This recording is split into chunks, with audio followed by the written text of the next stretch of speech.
ಪ್ರೀತಿಯ ಸ್ನೇಹಿತರೆ, ಮುಂದೆ ನವರಾತ್ರಿ ಬರ್ತಾ ಇದೆ. ನವರಾತ್ರಿಗೆ ವ್ರತವನ್ನು ಮಾಡಬೇಕು.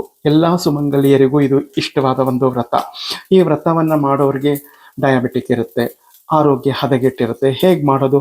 ಟ್ಯಾಬ್ಲೆಟ್ ತೊಗೋಬೇಕು, ಏನಾದರೂ ಹೊಟ್ಟೆಗೆ ತಿನ್ನಬೇಕು. ಸೊ ಅದರಿಂದ ಈರುಳ್ಳಿ, ಶುಂಠಿ ಏನನ್ನು ಉಪಯೋಗಿಸ್ತಾ ಇರ್ತಕ್ಕಂಥ ರವೆ ದೋಸೆ ವಿಧಾನವನ್ನು ತಂದಿದ್ದೀನಿ. ಎರಡೇ ಇಂಗ್ರೀಡಿಯೆಂಟ್ ಹಾಕಿ ತುಂಬ ಸುಲಭವಾಗಿ ಮಾಡ್ಕೋಬೋದು. ಮಾಡೋ ವಿಧಾನ ಸಂಪೂರ್ಣವಾಗಿ ತೋರಿಸಿದ್ದೀನಿ. ತಿನ್ನಿ, ಮಾಡಿ, ಆರೋಗ್ಯವಾಗಿರಿ. ಹೊಸದಾಗಿ ಯಾರಾದರೂ ನನ್ನ ಚಾನಲ್ನ ನೋಡ್ತಿದ್ರೆ ನಮ್ಮ ಚಾನಲ್ನ ಸಬ್ಸ್ಕ್ರೈಬ್ ಮಾಡಿಕೊಂಡು ನಮ್ಮ ಜೈ ಗಣೇಶ ಕುಟುಂಬದ ಸದಸ್ಯರಾಗಿ ನನಗೆ ಸಪೋರ್ಟ್ ಮಾಡಬೇಕು ಅಂತ ಕೇಳ್ಕೊತೀನಿ. ಮತ್ತೆ ತಡ ಬನ್ನಿ, ವಿಡಿಯೋ ಕಂಟಿನ್ಯೂ ಆಗುತ್ತೆ. ಸಂಪೂರ್ಣವಾಗಿ ನೋಡಿ, ವ್ರತವನ್ನು ಆಚರಿಸಿ ಸರ್ವಮಂಗಳೆಯ ಕೃಪೆಗೆ ಪಾತ್ರರಾಗಿ. ಹಾಯ್, ಹಲೋ, ನಮಸ್ತೆ, ಶುಭೋದಯ ಸ್ನೇಹಿತರೆ. ಹೇಗಿದ್ದೀರಾ? ನೀವೆಲ್ಲರೂ ಚೆನ್ನಾಗಿದ್ದೀರಾ ಅಂದ್ಕೊಂಡು ನಾನು ಇವತ್ತಿನ ಕಾರ್ಯಕ್ರಮವನ್ನು ಪ್ರಾರಂಭ ಮಾಡ್ತಾ ಇದ್ದೀನಿ. ಇಲ್ಲಿ ನೋಡಿ, ಕೊತ್ತಂಬರಿ ಸೊಪ್ಪು ಒಂದಿಷ್ಟು ಹೆಚ್ಚಿಟ್ಕೊಂಡಿದ್ದೀನಿ, ಸಣ್ಣಗೆ ಕರಿಬೇವು ಸಣ್ಣಗೆ ಹೆಚ್ಚಿಟ್ಕೊಂಡಿದ್ದೀನಿ, ಹಸಿಮೆಣಸಿನ್ಕಾಯಿ ಖಾರಕ್ಕೆ ಅನುಗುಣವಾಗಿ ಹೆಚ್ಚಿಟ್ಕೊಂಡಿದ್ದೀನಿ, ಸ್ವಲ್ಪ ಕ್ಯಾರೆಟ್ ತುರ್ಕೊಂಡಿದ್ದೀನಿ.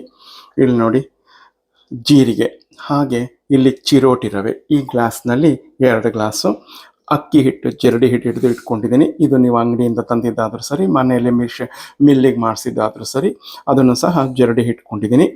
ಈಗ ಇದನ್ನೆಲ್ಲ ಹಾಕಿ ನಾನು ರವೆ ದೋಸೆ ಮಾಡ್ತಾಯಿದ್ದೀನಿ. ಇಲ್ಲಿ ನಾನು ಮೈದಾ ಆಗಲಿ, ಗೋಧಿ ಆಗಲಿ, ಜೋಳದ ಹಿಟ್ಟಾಗಲಿ ಯಾವುದನ್ನು ಬಳಸ್ತಾ ಇಲ್ಲ. ಚಿರೋಟಿ ರವೆ, ಅಕ್ಕಿ ಹಿಟ್ಟು. ಇಲ್ಲಿ ಈರುಳ್ಳಿಯನ್ನು ಸಹ, ಶುಂಠಿ ಆಗಲಿ, ಈರುಳ್ಳಿ ಆಗಲಿ ಏನನ್ನು ಬಳಸ್ತಾ ಇಲ್ಲ. ನೀವು ವ್ರತದಲ್ಲಿರೋರು, ವ್ರತ ಮಾಡಬೇಕು ಅನ್ನಿಸ್ಕೊಂಡಿರೋ, ಇವಾಗ ಸೋಮವಾರ ವ್ರತ, ಶನಿವಾರ ವ್ರತ, ಮಂಗಳವಾರ ವ್ರತ, ಶುಕ್ರವಾರ ವ್ರತ, ಗುರುವಾರ ವ್ರತ, ಈ ರೀತಿ ನಾನಾ ವ್ರತಗಳಿರ್ತವೆ. ಅವುಗಳನ್ನ ಮಾಡೋಕ್ಕೆ ಇಷ್ಟ ಇರೋರು ಏನು ಮಾಡ್ತೀರಾ? ಅಯ್ಯೋ, ಹೊಟ್ಟೆ ಹಸ್ಕೊಂಡಿರ್ಬೇಕಲ್ಲ ಅಂತ ವ್ರತವನ್ನೇ ಬಿಟ್ಬಿಡ್ತೀರಾ. ಬಿಡಬೇಡಿ. ಈ ರೀತಿ ಒಂದು ದೋಸೆಗಳನ್ನ ಮಾಡಿಕೊಂಡು ನೀವು ತಿಂದು ವ್ರತವನ್ನು ಮಾಡ್ಬೋದು. ಯಾವುದೇ ಅಭ್ಯಂತರ ಇಲ್ಲ. ಇಲ್ಲಿ ನಾನು ಈರುಳ್ಳಿ ಆಗಲಿ, ಶುಂಠಿ ಆಗಲಿ ಏನನ್ನು ಬಳಸ್ತಾ ಇಲ್ಲ. ಸ್ನೇಹಿತರೆ, ಇಲ್ಲಿ ಉಪ್ಪನ್ನು ರುಚಿಗೆ ತಕ್ಕಷ್ಟು ಹಾಕ್ಕೊಂಡು 1 ಚಿಟಿಕೆ ಅಡಿಗೆ ಅರಿಶಿನ ಹಾಕ್ಕೊಂಡಿದ್ದೀನಿ.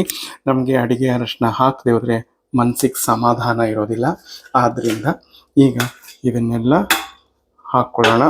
ಹಾಕ್ಕೊಂಡು ಮೊದಲಿಗೆ ಡ್ರೈ ಮಿಕ್ಸ್ ಮಾಡ್ಕೊಳ್ಳೋಣ. ನಂತರ ರವೆ ದೋಸೆ ಅದಕ್ಕೆ ತೆಳ್ಳಗೆ ಕಲಿಸ್ಕೊಳ್ಳೋಣ. ಸ್ನೇಹಿತರೆ ನೋಡಿ, ಈ ಹದದಲ್ಲಿ ನಾನು ಮಾಡ್ಕೊಂಡಿದ್ದೀನಿ. ಇದನ್ನೆಲ್ಲ ಚೆನ್ನಾಗಿ ತಿರುಕೊಂಡು ನೀವು ದೋಸೆಯನ್ನು ಬಿಡಬೇಕು. ಇಲ್ಲ ಅಂದರೆ ರವೆ, ಅಕ್ಕಿ ಹಿಟ್ಟು ಎಲ್ಲ ಕೆಳಗಡೆನೆ ಕೂತ್ಕೊಂಡ್ಬಿಡುತ್ತೆ. ಸ್ನೇಹಿತರೆ, ದೋಸೆ ಹಂಚಿಟ್ಟಿದ್ದೀನಿ.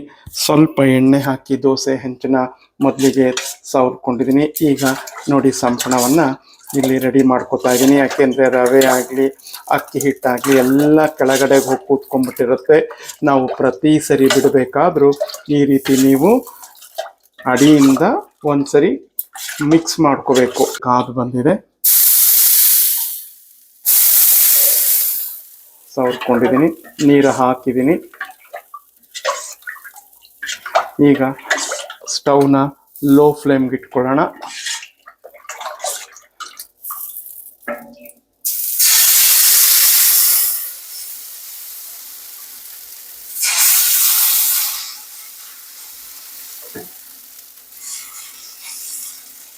ನೋಡಿದ್ರಲ್ಲ ಎಷ್ಟು ಚೆನ್ನಾಗಿ ಬರ್ತಾ ಇದೆ ಅಂತ. ನೀವೇ ನೋಡಿ ಮಾಡ್ಕೊಳ್ಳಿ, ತುಂಬ ಚೆನ್ನಾಗಿರುತ್ತೆ. ನೋಡಿ ಸ್ನೇಹಿತರೆ, ಈಗ ಎಲ್ಲ ಬೆಂದು ಬಂದಿದೆ. ಈಗ ಪರಿಶುದ್ಧವಾದ ಕಡಲೆಕಾಯಿ ಎಣ್ಣೆಯನ್ನು ಸುತ್ತ ಹಾಕ್ಕೊಳ್ಳೋಣ.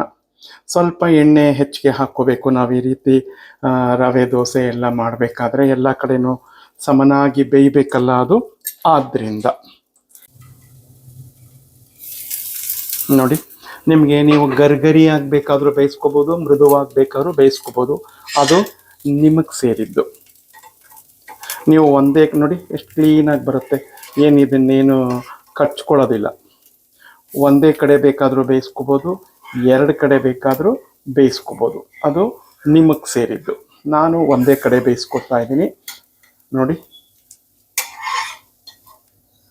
ಎಷ್ಟು ಚೆನ್ನಾಗಿ ಬಂದಿದೆ ಅಂತ ನಿಮಗೆ ತೋರಿಸ್ತಾ ಇದ್ದೀನಲ್ಲ. ನೋಡಿ ಸ್ನೇಹಿತರೆ, ಅದ್ಭುತವಾದಂಥ ರವೆ ದೋಸೆ. ಒಮ್ಮೆ ನೀವು ಮಾಡ್ಕೊಳ್ಳಿ, ಹೇಗಿತ್ತು ಅಂತ ನನಗೆ ಕಮೆಂಟ್ನಲ್ಲಿ ಮರೆಯದೆ ತಿಳಿಸಿ, ಮರಿಬೇಡಿ. ಪ್ರೀತಿಯ ಸ್ನೇಹಿತರೆ, ಆರೋಗ್ಯಕರವಾದ ರುಚಿಕರವಾದಂತಹ ರವೆ ದೋಸೆ ಈ ರವೆ ದೋಸೆಗೆ ನಾನೇನು ಈರುಳ್ಳಿ ಆಗಲಿ ಶುಂಠಿ ತುರಿ ಆಗಲಿ ಏನನ್ನು ಬಳಸಿಲ್ಲ. ರುಚಿಕರವಾಗಿ ಆರೋಗ್ಯಕರವಾಗಿ ಸುಲಭವಾಗಿ ಮಾಡ್ಕೊಳ್ಳೋ ವಿಧಾನವನ್ನು ತೋರಿಸಿದ್ದೀನಿ. ಹಬ್ಬ ಹರಿದಿನ ವ್ರತಗಳಲ್ಲಿರ್ತಕ್ಕಂಥವ್ರು ಈ ರೀತಿ, ಯಾಕೆಂದರೆ ಡಯಾಬಿಟಿಕ್ ಇರುತ್ತೆ, ವ್ರತ ಮಾಡಬೇಕು ಅಂತ ಅಭಿಲಾಷೆ ಇರುತ್ತೆ, ಮಾಡೋಕ್ಕಾಗಲ್ಲ, ಯಾಕೆಂದರೆ ಹೊಟ್ಟೆ ತಿನ್ನಬೇಕು ಟ್ಯಾಬ್ಲೆಟ್ಸ್ ತೊಗೊಂಡು. ಈ ರೀತಿಯಾಗ ಒಂದು ದೋಸೆಗಳನ್ನು ಮಾಡಿಕೊಂಡು ತಿಂದು ನೀವು ವ್ರತವನ್ನು ಮಾಡಬಹುದು, ಏನೂ ತೊಂದರೆ ಇಲ್ಲ. ಆದ್ದರಿಂದ ಈ ಸುಲಭವಾದ ಒಂದು ಈ ವಿಧಾನದ ದೋಸೆಯನ್ನು ತಂದಿದ್ದೀನಿ. ಮುಂದೆ ನವರಾತ್ರಿ ಇದೆ, ಮಾಡ್ಕೊಳ್ಳಿ, ತಿನ್ನಿ.